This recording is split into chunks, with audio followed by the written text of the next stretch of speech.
If you was or wasn't adding this up on the way during this whole evolution, for the whole thing. All right, what's going on, guys? Welcome back to the channel. I got a quick video for you guys. I just wanted to show you, or I guess tell you, how much I've spent total on the 370Z in my build. You guys know I'm making 636 to the wheels. It is slightly down tuned, not pushing as much boost as I would. The timing's lower, and when I got tuned, it was 136 degree intake temp. So I mean, it was cooking. And I just kind of want to go over how much it cost, so you guys can kind of replicate and do, I guess, the same build I did if you want to. So this is in no specific order. I went on all the websites and got the prices, and I'm not going to include the price of the car because I mean that can change. You guys can go get a 370 for cheaper or more expensive or whatever. So I'm going to start with, in no specific order, Fortune Auto coilovers. I do have those. I don't know if you can see them in there, probably not. I have them all around with the Swift Spring upgrade. You can see a little bit right there. And then the SPL camber arms and toe arms. So basically a full suspension build was, with coilovers, 1,800, and then the SPL toe arms, camber arms, and the eccentric kit was 800.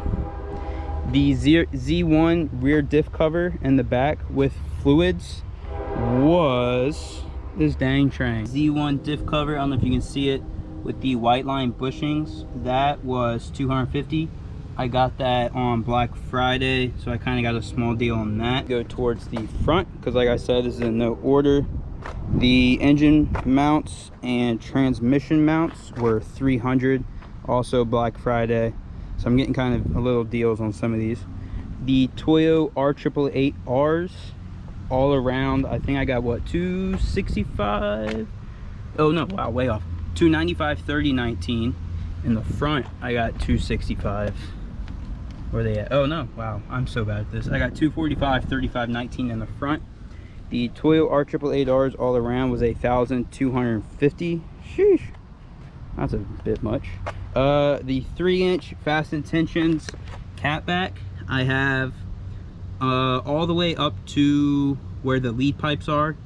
If you guys don't know what that is, basically the pipe between the downpipe and, or the section with the cat, whatever, and where the X pipe is, kind of that pipe in between there. I got it without the lead pipes, with the 18-inch resonators, the regular mufflers. That was 1,100. I actually got a little deal on that. It wasn't Black Friday, but there was a small deal on that. The AEM gauges, here, I'll go to the other side. The AEM gauges, I have air to fuel, boost, oil temp in that order. Those were 900 total. That was kind of pricey, but I can't tell you how many times that air to fuel gauge has helped me with diagnosing what's going on with the car. All right, next, what everyone wants to see, the turbo kit. I can't believe it took me this long to think of that when doing this price out. All right, the Switchback Racing turbo kit. The total price of that was $9,500. So that Switchback kit included a lot. These are all 3-inch piping, included the intercooler, included the high pressure fuel pump or boost regulator, whatever, injectors, the turbo. I did have a turbo upgrade. The turbo came with a 6266 and I upgraded to a 6466. They also installed my entire fuel system, from the pump, the top hat, all the fuel lines, the return system. They installed all that. Pretty much included all that, and I mean, I got that kit came with a lot of stuff, all the heat wrap, the turbo blanket, all the custom work they did. And then I also had included the recirculated wastegate, but as you guys know, I took that away, and an external dump. It's more race car like that, you know. And I think for the turbo kit, that's about how much it cost. That was also relocated, the power steering. Yeah, so there was a lot of work in that. Also, the catch can was included in that, and all the work. Basically with that kit, I didn't pay for labor. I just paid for the cost of the materials because they're doing a special when I got this kit installed. So the Fast Intentions oil cooler, I know you can't see it because the intercooler is in the way. Maybe through here just a little bit, it's right there. I got the 34 row, that was $580. I don't have the thermostat just because I live in Florida and it's already stupid high here. I'm not worried about getting below 180 oil temp because it doesn't take that long here. The CJM S1.E fuel system, so if you know anything about that, that's the one that does not include the fuel rails. I talked to CJM and they said the fuel rails aren't really vital unless you're over like 700, but it also depends on the car. I didn't get that because at the time I didn't want to pay another 500 bucks for the fuel rails. So if you guys know anything about that, that kit's just huge. I suggest you just look that up. It includes so much stuff. It literally replaces your entire fuel system. So that kit cost me $870. Not bad considering you replace the entire fuel system. Next, I have the CJM return fuel pump kit with the 450 pump and wire harness. I can't really show you guys that because it's inside the car. It's behind the passenger seat here. So that was $560. All right, so next up is the Specialty Z Flex Fuel Kit. This was $360. That was definitely one of my more favorite mods because I personally do not want to run E85 all the time. Occasionally, maybe a tank of 93, but you never know. Sometimes you gotta do what you gotta do. Next up is the Greddy oil pan. I don't think you guys will be able to see that up from up here. That wasn't really necessary just because of the stock oil pan worked. I don't like the fact of drilling a hole in the factory oil pan. And I also wanted to add an adapter for the oil temp or oil pressure into that oil pan because they have slots for it. Turns out the oil temperature sensor does not fit, so I didn't use that. I capped that off. But what I do like about that pan is it does have ports on it. You can't see it. It does have ports on it where you can plug in a oil return line. So my turbo kit actually has a oil line that goes all the way over here and then plugs in to the Greddy oil pan. The Greddy oil pan also is bigger and it does have a oil baffling system in it, so it's pretty nice. And I believe that was $330. Yep, that was $330. Next up is a Famudo drain valve. That's not really a part of this whole evolution, but the Famudo drain valve is definitely sick and I love it. And that was $30. If you guys don't know anything about that, I highly suggest you look it up, invest in one. It makes changing your oil so much easier, so much better. Powder coating the charge pipes, that's also not really part of the turbo kit, but I do like to think they help keep my intake temps a little lower and it helps protect my pipes from any like scratches and damage. That was 100, surprisingly. I mean, I got all these pipes coated to go all the way around, and then this little charge pipe that goes right here was only 100 bucks, and they powder coat them and they sandblasted them, and I mean, they look incredible. So 100 bucks for that. Awesome deal. Admin tuning, I got tuned by Admin. If you guys didn't know that, that included the max solenoid, the 4-bar map sensor, the Ecotech software, and that was $1,500. And good lord, it's pricey to get a flex fuel big turbo tune, but I mean, you got to do it. But that was $1,500, and I'm definitely having a good time tuning with him. Next, Southbend stage 3 heavy duty billet lightweight flywheel with CSC delete from Zspeed. Gosh dang, that was a mouthful. I got that from Zspeed for $1,600. I also did get the ARP. Look how bad that bumper looks.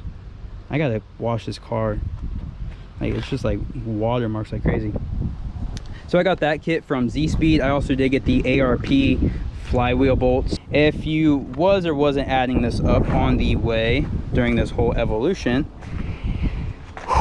for the whole thing, okay, I didn't include window tint. I don't think that matters, but window tint was $300. That was in my list here. So everything I listed off, it cost me a total of $22,030. So it's definitely a bit pricey. All right, so now comes the question, was this all worth it? I believe it was. I know I'm probably biased because, you know, this is my car and everything, and I spent like 20-something thousand dollars just in parts to get it to where it's at, which is a ton of money. I could definitely have bought a GTR with the price of the car and then the price of parts, But to me, the whole like build process is a lot funner. I mean, you get a GTR, it's already making like what, 500 or something, all-wheel drive, automatic, with a crazy transmission. But with a 370, I mean, you don't see turbo 370s a lot. I mean, on the internet, yeah, okay. On Instagram, yeah, okay, whatever. But like in person, how often do you see a turbo 370? How often do you see a 600, 700 horsepower 370 in person on stock block? Like, that's insane. So that was kind of where I wanted to go with this, because I knew I kind of want to do a little bit of YouTube and making like a turbo 370. You don't see those a whole lot, so it kind of is different than what's all going on. In my eyes, I definitely think it was worth it. The power to weight ratio with this thing, I believe, is like incredible compared to other cars where you add some sort of forced induction or just naturally aspirated cars that's like still full interior, whatever. This car being barely over 3,000 pounds, making almost like 650. I'm sure it would have been 650 if the intake temps were colder. Maybe I'll do some water injection or something. Let me know below what you guys think. Would you spend $20,000 to get a like perfectly good running 370Z making almost 650 or 650? I don't know, depends on intake temps and all that. I think I could have made 650. But would you guys spend that much money on a 370, or would you have just went and bought a GTR or a Mustang and turboed it or pro-charged it or something? I mean, what, come on.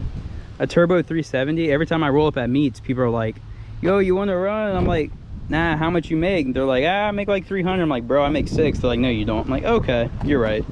And then I pop the hood and there's a turbo. And they're like, oh my gosh.